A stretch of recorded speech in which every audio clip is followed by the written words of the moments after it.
all caps. Scott Foster! You son of a bitch! Scott Foster remains undefeated against Chris Paul in the playoffs. Yes, that's right. The Suns lost game 2, and they may have lost more than that because Devin Booker, who was having a great game. The Suns were fucking cruising. Not cruising, but it looked like they were going to win. And Devin Booker was cruising as well. He looked just absolutely fluid. Everything was great. Was having a fantastic game. He dapped up a baby. It was all kind of downhill after he dapped up a baby. I saw somebody tweeted that they thought that was, who's that Hezbollah guy? The little MMA dude, Hezbollah or whatever his name is. Well, first of all, that guy is an adult who also, I should add, I think might be under like UN sanction and is like not allowed to leave like Kazakhstan and like other places. Potentially.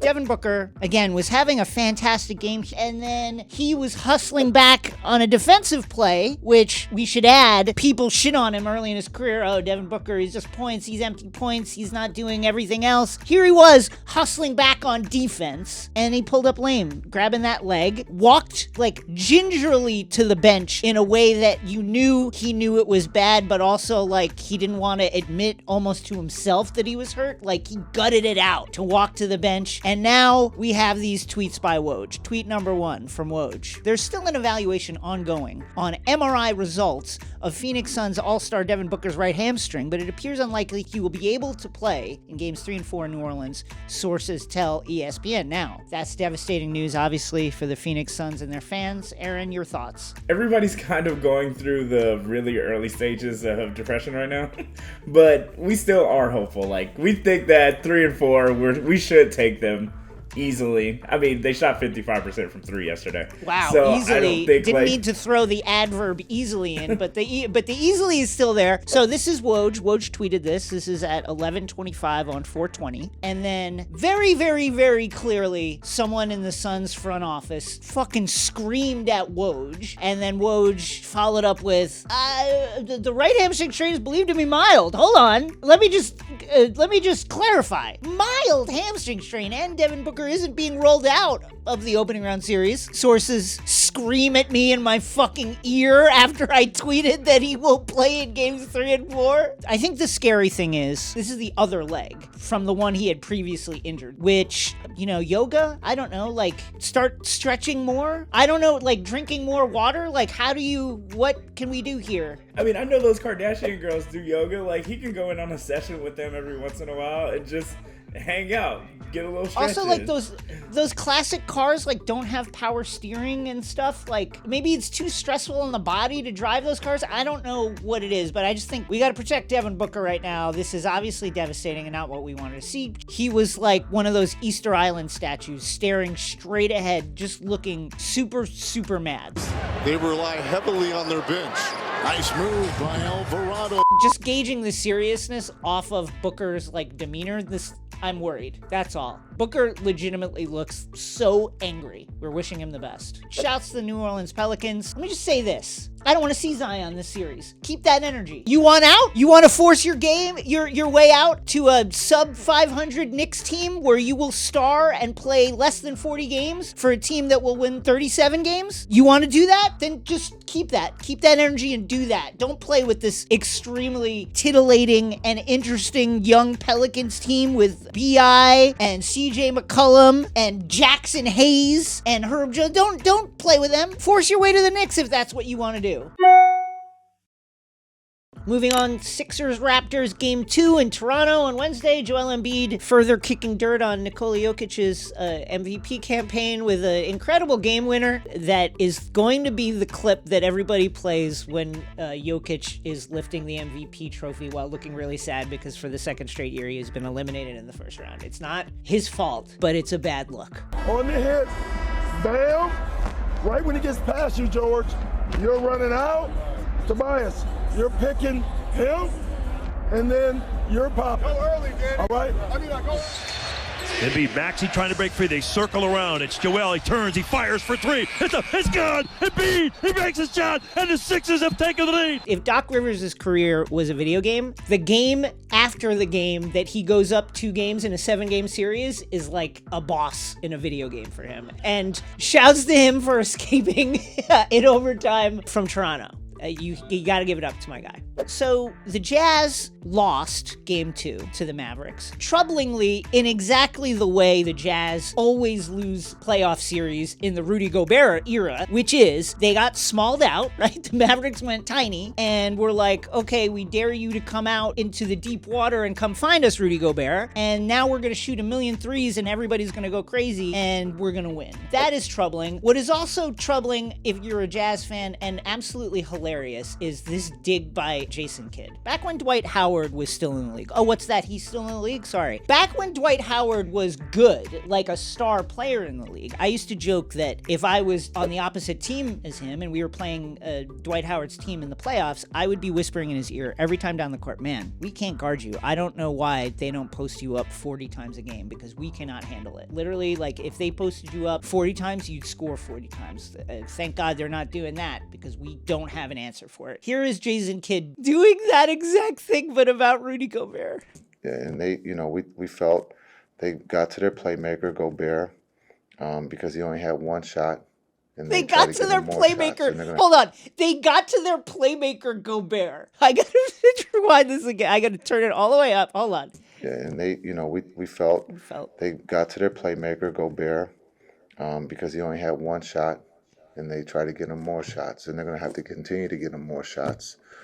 But they can win the rebounding war. I think they're going to have to continue to get him more shots is so fucking funny as a troll by Jason Kidd. This is, like, absolutely hilarious. I mean, if they go to Gobert, like, what are we going to do? We're going to have to figure out an answer to that because it's devastating. Let's go to Rudy Gobert in the post.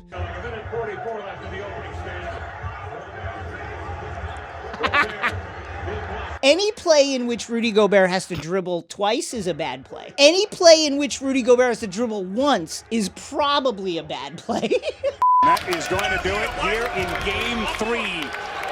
The Dallas Mavericks, again without Luka Doncic, come to Salt Lake City and take Game 3. Warriors Nuggets. Okay. Nikola Jokic is probably going to win his second MVP, right? It's a regular season award. I think that a lot of the criticism of his candidacy where people were like, oh, this is nerd shit. The eye test, you watched the Nuggets and Jokic was incredible. Like, and part of that, how good he looked was the fact that like they're missing Jamal Murray. They're missing QAnon superstar Michael Porter Jr. They're, like Jokic was legitimately like carrying, right? And it looked amazing. But like the eye test also told you that Jokic was really good. The issue is, man, it's going to look bad if he wins his second MVP and gets absolutely washed out of the playoffs in hilarious fashion to the point that, like, it looks like there's nothing that they could do. All of which leads me to this really hilarious moment in the Nuggets meltdown against the Warriors in which Gary Payton Jr. slapped the ass of the reigning MVP. Here we go. Let's watch it.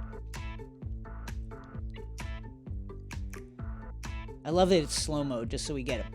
Pops him right in that butt cheek, kind of hooks it a little bit too into the crack, and then Steph Curry comes up. Now, here's the thing. I get it. This is disrespectful. You would never see a fringe bench player like cup the cheek of LeBron James in a playoff game, right? You'd never see that. You'd never see a bench guy like pop the butt cheek of Michael Jordan, right? That would never happen. And it is disrespectful in the sense that like this is the Warriors saying, what the fuck are you gonna do? Get 10 assists?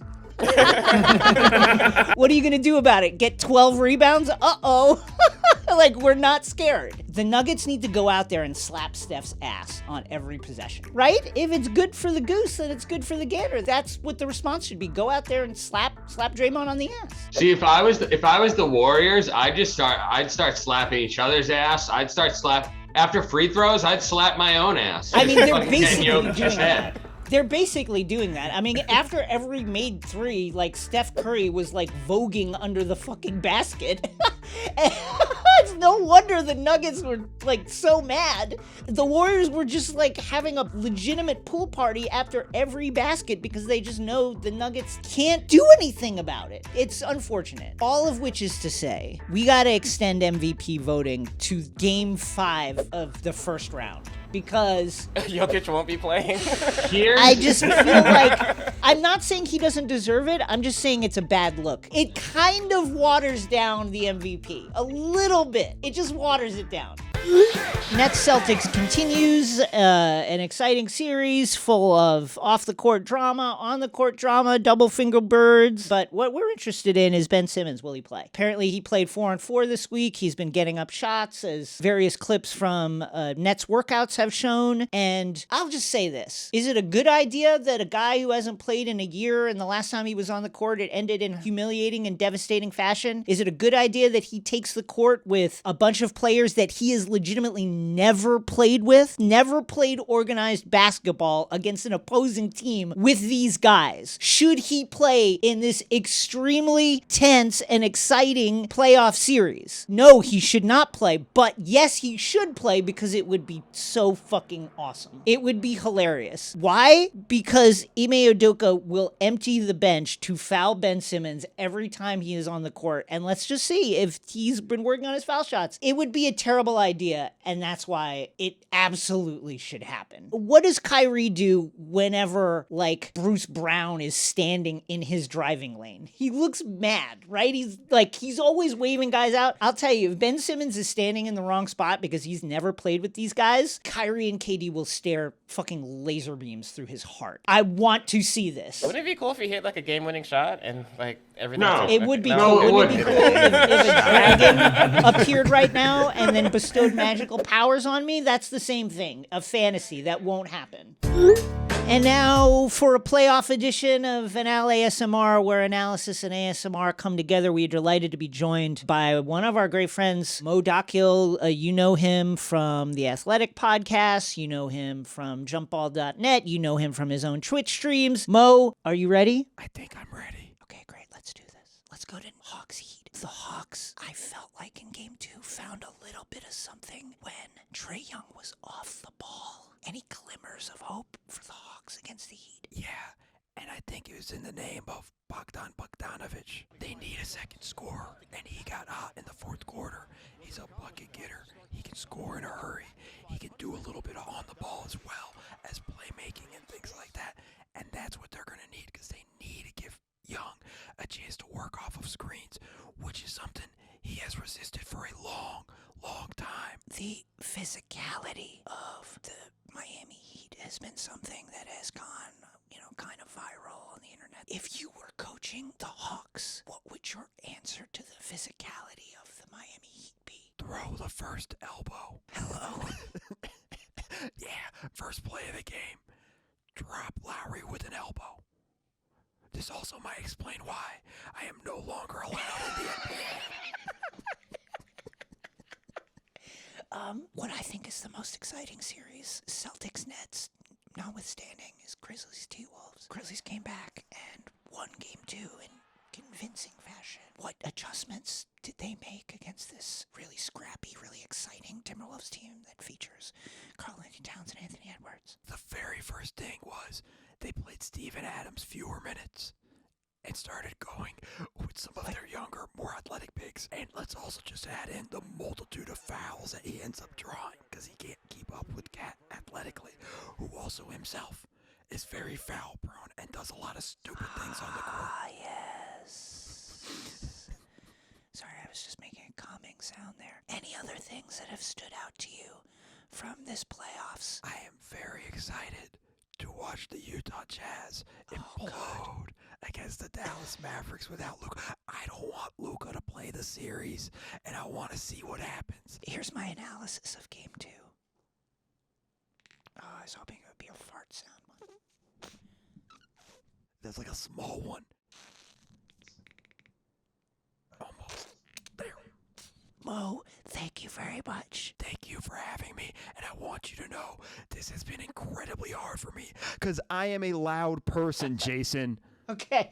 Mo Dackel. Find him at The Athletic on Twitch and on his various social media streams. Mo, thank you so much. Thank you for having me. Are you a fan of all caps? If you are, you should know this by now, that Underdog Fantasy Woof Woof's Pick'em game is the easiest and most fun way to spice up your NBA season. Just pick over or under. It's dead simple. It's so easy. That's what makes Underdog so great. Just pick over or under your favorite or least favorite players' stats, and you can win up to 20 times your money in a single night. We've got Mavs Jazz on Saturday. How many points will Jalen Brunson score? Over under 40. Will Rudy Gobert make one basket? No. Underdog keeps it super simple with their easy-to-use website and mobile app. Pick between 2 and 5 players, and you can take home some cold, hard cash. Just use code ALLCAPS, ALLCAPS, and get your first deposit doubled by Underdog. Sign up and play today. Let's go to the scroll. Boogie Cousins is out there just dragging himself up and down the court, running as hard as he can, which is not very fast. And every minute he is out there, the Denver Nuggets are in like a fucking fight for their life to just like not go down by double digits. It's been a tough road. And George Karl then piled on because DeMarcus Cousins answered a question in an absolutely accurate way about Sacramento. What did Sac do for me besides say my name on draft day? I did more for them than he did for me. That's just being honest. Just being 100% honest. I had 2 owners, 3 GMs, 7 coaches in 7 years. I was there 7 years. Now here's George Karl's answer. Paid you approximately $50 million and gave you the opportunity to play professional basketball for a living. First of all, George Karl, who's not been in the league for a while and doesn't give a shit anymore about anything, clearly. The issue here, George, is that like people get paid for their work. That's like, it wasn't like a gift you gave DeMarcus Cousins. That was his value to the organization, and 29 other teams would have paid him that as well. And for the 7 years that he was a member of the Kings, was like legitimately the most devastating offensive big man in the league. So George Karl, continue to do whatever it is that you're doing right now, but just like mute yourself. Also, how are you dick riding for a team that fired you?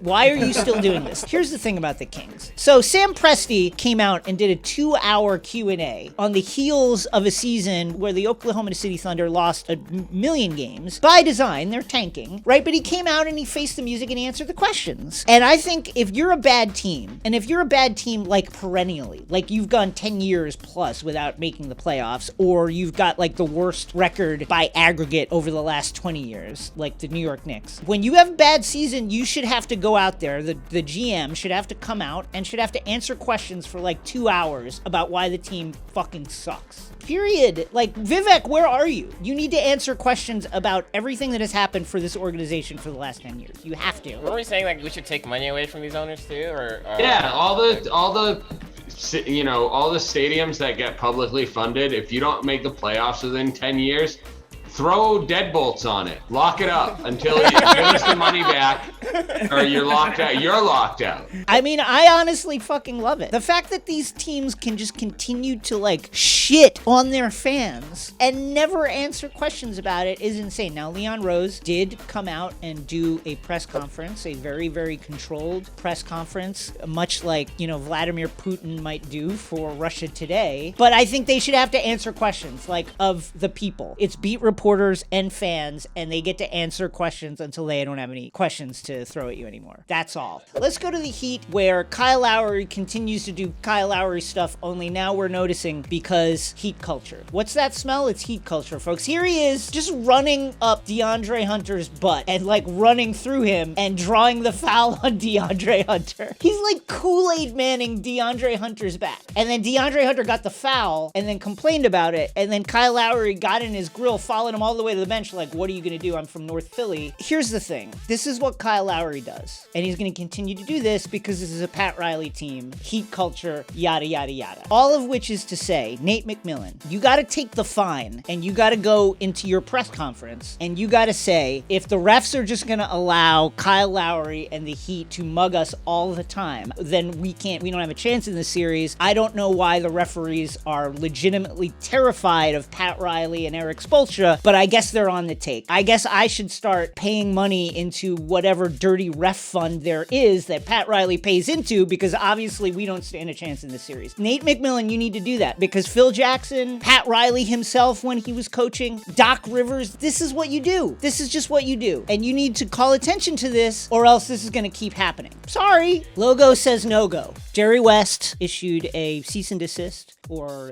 some sort of official statement through his legal team to the producers of the HBO Max series Winning Time, the Adam McKay series, which dramatizes the Showtime Lakers of the 1980s. Jerry West felt that the portrayal was cruel. He said, quote, it falsely and cruelly portrays Mr. West as an out-of-control, intoxicated rageaholic. We disagree. Take a look at these clips from Winning Time. Fucking, I may be retired, Bill, but I ain't fucking Helen Keller. I can see what's going on. I give a fuck.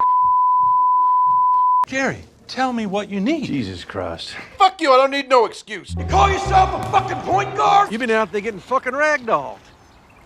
Respectfully, of course. With his bright, shiny nose, his arms.